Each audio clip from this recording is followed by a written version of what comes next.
Okay, so let's take a look at how you can flip the text and use that as a shadow to your particular, let's say, logo or even banners.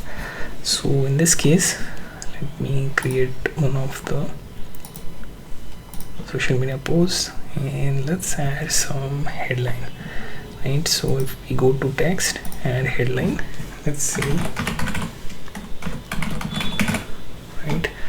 So we have this particular text, let's increase its size, right? Okay, can even get to something at your 72. Right now I can make transparent background for this and I will download this, right? Once we download that, what we can do is we can upload, and here you see one of the versions, right? Now the thing is, we have one here, let's put it a bit top, then we go back and take the design. Now this design we can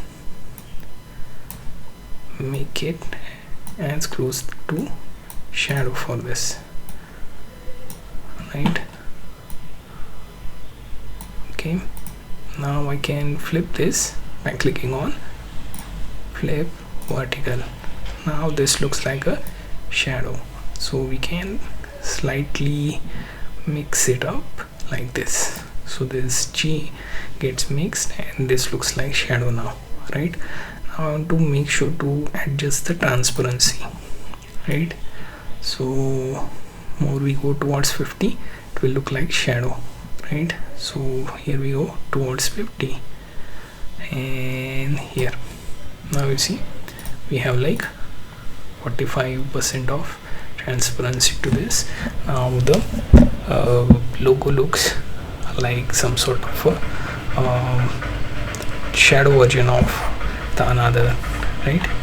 Trick is we turn this into image and we manage to flip this horizontally and vertically. If you want to get this above at the top here, you do this horizontally, and below then you do that vertically, and then it will appear like some shadow within water also, right? You can experiment for even objects and you can get their shadow.